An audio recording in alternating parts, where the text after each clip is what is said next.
Aleluia, aleluia, em honra e louvor nós iremos cantar ao Senhor.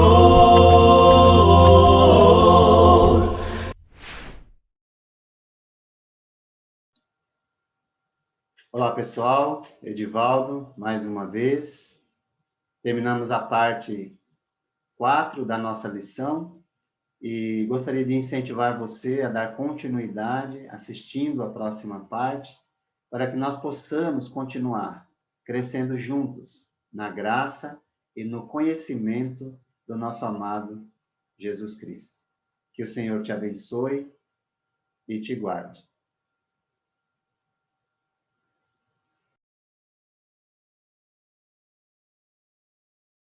Vamos agora, rapidamente, para o nosso material. Vou compartilhar a tela agora.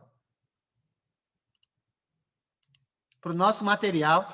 E agora nós vamos praticamente repetir algumas coisas, mas para você preencher o que resta aí do seu material, tá bom? Vamos lá, então. Os acontecimentos da época da sua vinda. Vamos lá. Os acontecimentos da época da sua vinda. Ele virá para entregar o reino ao Pai. Isso aqui é importantíssimo, não é? Então virá o fim, quando ele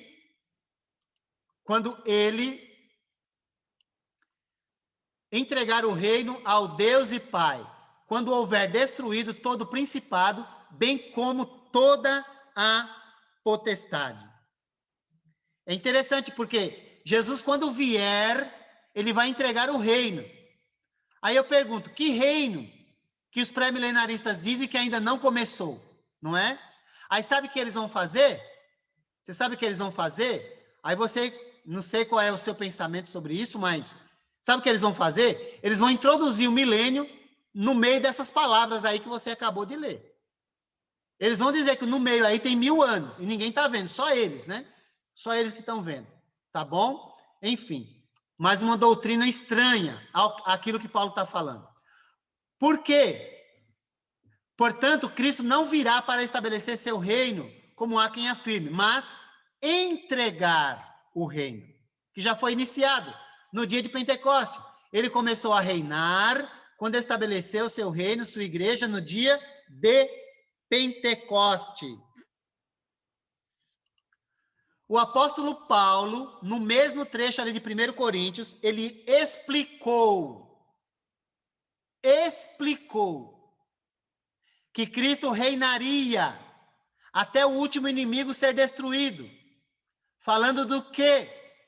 A respeito da morte. Gente, Jesus está reinando.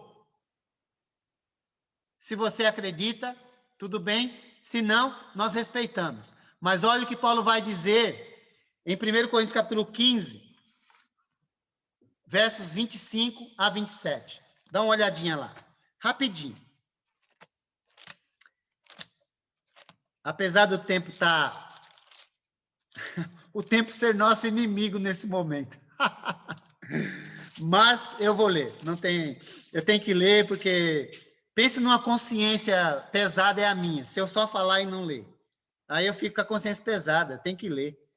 24 em diante, diz assim: então virá o fim, quando ele entregar o reino a Deus e o Pai, depois de ter destruído todo o domínio, autoridade e poder.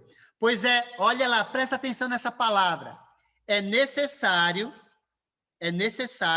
que ele reine. Jesus está reinando ou não? Paulo está dizendo, é necessário que ele reine, até que todos os seus inimigos sejam postos debaixo de seus pés. O último inimigo não é o Império Romano. O último inimigo do homem não é o diabo. O último inimigo é a morte. Por quê? Porque mesmo nós fazendo parte do reino de Deus, a morte ainda pode nos pegar.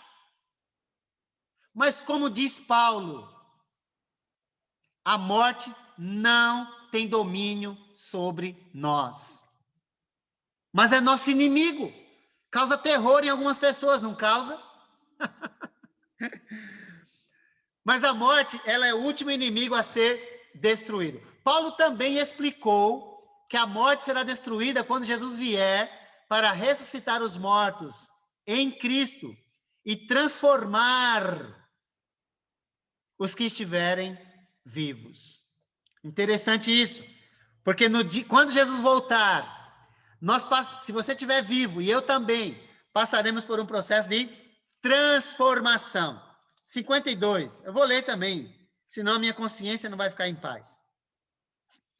A partir dos 50, irmãos, eu lhes declaro que carne e sangue não podem herdar o reino de Deus. Nem o que é perecível pode herdar o imperecível. Eis que eu lhes digo um mistério. Nem todos dormiremos. Dormiremos aqui nem todos morreremos, tá? Mas o cristão não morre, ele dorme, ele descansa. Ai, que maravilha. Tô doido para dormir mesmo. É verdade. De coração mesmo. Tá bom? Aí ele diz, nem todos dormiremos, mas todos seremos transformados. Num abrir e fechar de olhos, ao som da última trombeta. Pois a trombeta soará, os mortos ressuscitarão incorruptíveis, e nós seremos transformados. Ah, tá bom. Aí depois você fica na responsabilidade de ler o restante. Mas nós vamos ler esse trecho em outra ocasião. Semana que vem a gente vai ler, tá bom? Bom, desde a época do início da igreja, Jesus está reinando. Vamos frisar isso para você, tá bom?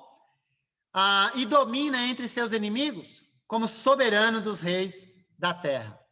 Ele, sendo o Rei dos reis e Senhor dos senhores, nos fez assentar nos lugares celestiais, juntamente com ele, para sermos reino, sacerdotes para o seu Deus.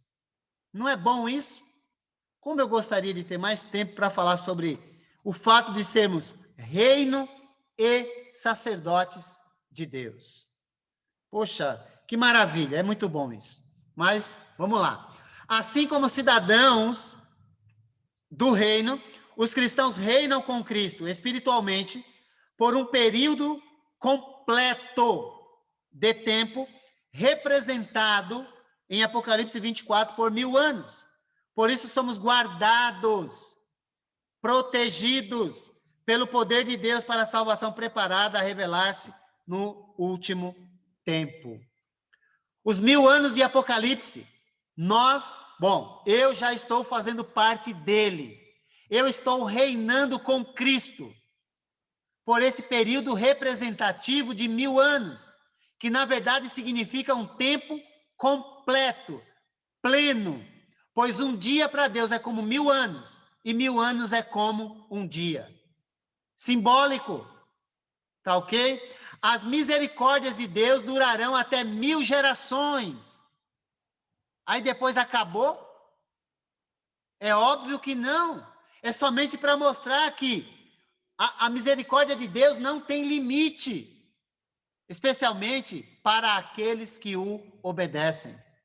Se você está lutando para fazer a vontade de Deus, as misericórdias do Senhor para você e para mim são inesgotáveis.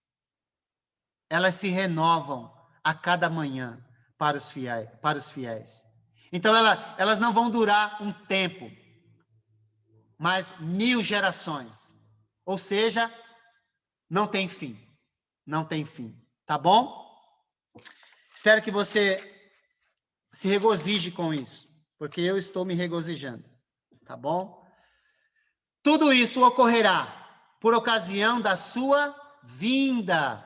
Então, os fiéis reinarão com ele em glória, não apenas por 1000 anos, mas pelos séculos dos séculos. como nos diz Apocalipse 11:15 e 22:5. Tá bom? Bom, ocorrerá nesse tempo, ou na volta de Jesus, a ressurreição dos mortos. Então, essa passagem nós já lemos aí, dizemos a vocês pela palavra do Senhor, que nós, os que estivermos vivos, os que ficarmos até a vinda do Senhor, certamente não precederemos os que dormem, pois, dada a ordem com a voz do arcanjo e o ressoar da trombeta de Deus, o próprio Senhor descerá dos céus e os mortos em Cristo ressuscitarão primeiro. Então, se nós estivermos vivos e Jesus voltasse hoje, os mortos em Cristo, eles têm prioridade em relação a nós. Depois nós iremos ao encontro do Senhor.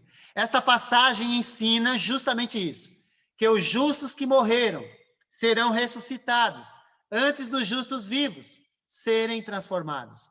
Os perversos não são considerados nesta passagem, mas presenciarão a gloriosa volta de Jesus, pois Apocalipse diz que todo olho verá. Todo olho verá. Eis que ele vem com as nuvens, e todo olho verá, até mesmo aqueles que o traspassaram. É num momento, é uma ressurreição de justos e injustos. Vamos ver? Vai chegar a hora em que todos os que estão na sepultura sairão, bons e maus. Foi Jesus quem disse isso. Não fiquem admirados com isto, pois está chegando a hora em que todos que estiverem nos túmulos ouvirão a sua voz e sairão. Os que fizeram o bem ressuscitarão para a vida, e os que fizeram o mal ressuscitarão para serem condenados. O conceito pré-milenar aqui, de múltiplas ressurreição, é refutado nesta passagem, porque Jesus fala de uma ressurreição de justos e injustos, uns para salvação, outros para condenação, tá bom? Mas tudo na mesma hora. Haverá uma só ressurreição, tanto de justos como de injustos. É o que Paulo vai falar em Atos 24:15. E tenho em Deus a mesma esperança desses homens, de que haverá ressurreição, tanto de justos como de injustos. Os justos serão ressuscitados no último dia. E esta é a vontade daquele que me enviou, que eu não perca nenhum dos que ele me deu, mas os ressuscite no último dia. As expressões vinda, parousia, de nosso Senhor Jesus Cristo, e o dia do Senhor, são usadas intercambiavelmente em 2 Tessalonicenses 2, 1 e 2. Ou seja, é falado do assunto volta de Jesus, de dois modos, mas falando a mesma coisa naquele trecho, tá bom? Se você puder ler depois, faça isso. E qualquer dúvida, nos escreva e faça a sua pergunta. Agora, o corpo que nós temos, se nós estivermos vivos, ele será transformado. Os ressuscitados serão transformados na vinda de Jesus, e ele mostra que nós receberemos um corpo que não perece. 1 Coríntios 15, 42. Assim será com a ressurreição dos mortos. O corpo que é semelhante, que é semeado, é perecível, e ressuscita imperecível. Receberemos um corpo glorificado. É semeado em desonra e ressuscita em glória. É semeado em fraqueza e ressuscita em poder. Receberemos um corpo espiritual, porque carne e sangue não podem herdar o reino eterno de Deus. É semeado um corpo natural e ressuscita um corpo espiritual. Se há corpo natural, há também corpo espiritual. É o que o Paulo vai dizer naquele texto. O corpo será transformado. Os que estiverem vivos serão transformados. Tá bom? Nós já lemos esse trecho anteriormente, então vou para o próximo ponto, onde diz que o corpo ressuscitado será de natureza diferente deste corpo carnal e terreno que vivemos hoje. Nós não devemos nos preocupar tanto com a natureza do novo corpo. O mais importante é que Paulo já disse: carne e sangue não podem herdar o reino de Deus. Então Deus vai transformar esse corpo que é corrupto ou que vai se decompor para que nós possamos adentrar a eternidade. Vai brilhar, vai ter coroa na cabeça? Isso não importa, gente. O mais importante é a promessa de Deus de que vai nos transformar. Essa passagem aqui, ela é linda, olha. Amados, agora somos filhos de Deus, agora. E ainda não se manifestou o que havemos de ser. Mas sabemos que, quando ele se manifestar, seremos semelhantes a ele, pois o veremos como ele é. E para que isso aconteça, Deus precisa ou vai transformar esse corpo perecível, esse corpo desonroso, esse corpo que vai se decompor em algo glorioso. Tá bom? E ocorrerá também, por ocasião da volta de Jesus, o julgamento de todos. Cristo virá para ressuscitar todos os mortos, a fim de que possa realizar o julgamento de todos os homens, pois todos vão prestar contas a Deus de tudo o que fizeram e de cada palavra inútil que proferirem. Então, o julgamento é tão inevitável quanto a morte. Da mesma forma como o homem está destinado a morrer uma só vez e depois disso enfrentar o juízo. O juízo é confirmado pela ressurreição de Cristo. Pois em Atos 17 nós lemos: no passado Deus não levou em conta essa ignorância, mas agora ordena que todos, em toda parte, se arrependam, pois estabeleceu um dia em que há de julgar o mundo com justiça, por meio de um homem que designou e acreditou diante de todos. E a gente sabe que esse homem é Jesus.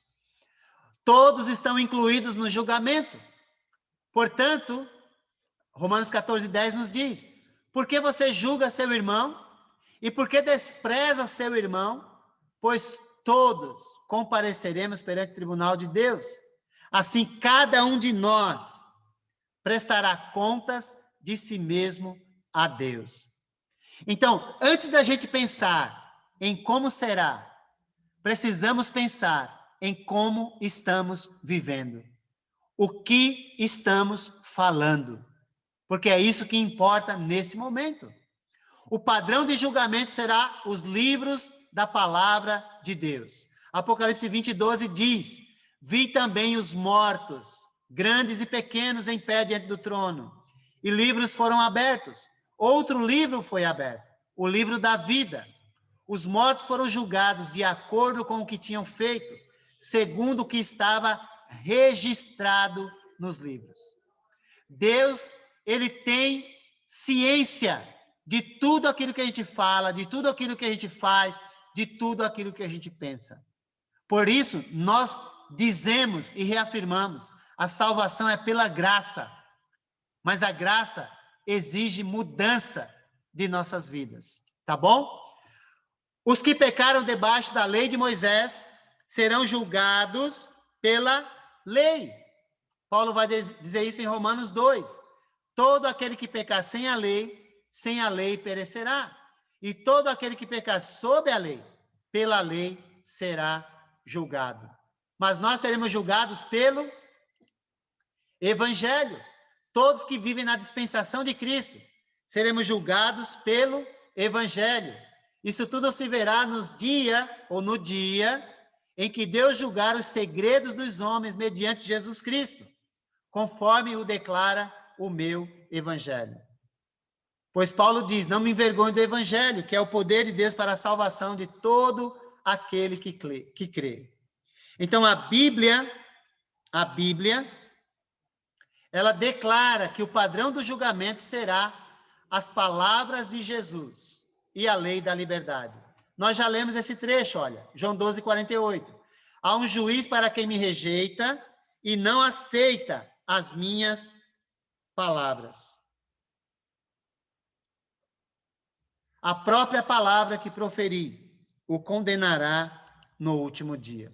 Isto é, o mesmo que o Evangelho, onde Tiago vai dizer, falem e hajam, como quem vai ser julgado pela lei da liberdade. Por quê? Porque cada um de nós prestará contas de si mesmo a Deus. O julgamento ele é pessoal, é entre eu e Deus. Você não vai dar conta do que eu fiz, do que eu ensinei, não. Eu vou responder por isso. Por isso eu quero falar somente o que Deus falou. E não ficar querendo introduzir no texto coisa que ele não falou. Porque importa que todos nós compareçamos perante o tribunal de Cristo, para que cada um receba segundo o bem ou o mal que tiver feito por meio do corpo. Os santos serão glorificados, não é? Porque quando Cristo, que é a nossa vida, se manifestar, então vós também sereis manifestados com ele em glória. O justo terá o seu galardão, não é? Pois desta maneira é que vos será amplamente suprida a entrada no reino eterno de nosso Senhor e Salvador Jesus Cristo. Essa é a esperança que está preservada no céu. O reino de Cristo será entregue a Deus, como nós já vimos em 1 Coríntios capítulo 15, 24 e 25. Nós já lemos, tá bom? Por isso que já passei. Haverá o castigo iminente dos perversos. Então, Deus fará justiça a todos aqueles que rejeitaram o Evangelho, porque o Evangelho é o padrão de julgamento na era cristã. Conforme 2 Tessalonicenses, que nós já lemos em outra ocasião, tá bom? 1, de 7 a 9. A passagem dos céus e da terra e o começo do novo céu e da nova terra. E Pedro é quem fala isso na segunda carta, no capítulo 3, do 1 ao 14, tá bom? Que você pode ler e se regozijar, meditar, apressar a vinda do Senhor com a sua vida fiel, com a sua vida cheia de temor. Para concluirmos, dizemos: os céus e a terra passarão, mas as minhas palavras jamais passarão, disse Jesus, garantindo, através da sua palavra, que vai voltar segunda vez, não para tirar pecados, mas para trazer salvação aos que o aguardam. Você está preparado? Eu espero que sim. Espero que nós possamos aproveitar o dia de hoje para estarmos prontos para, se Jesus voltar no minuto seguinte. Que Deus abençoe, o Eterno abençoe e guarde sua vida e que nós possamos continuar firmes, batalhando pela fé. Olá, pessoal. Edivaldo, mais uma vez. Terminamos mais uma lição e esperamos ter contribuído para o seu crescimento, para a sua maturidade. E se você tiver qualquer dúvida sobre esta lição que terminamos, que você possa nos escrever, use aí os meios de comunicação para fazer sua pergunta e nós teremos prazer, dentro da nossa condição e capacidade, responder. Que o Senhor te abençoe e que você continue firme, dando continuidade no curso, a fim de que nós possamos continuar crescendo juntos, na graça e no conhecimento do nosso amado Jesus. Que Deus te abençoe e te guarde. Aleluia, aleluia, em honra e louvor nós iremos cantar ao Senhor.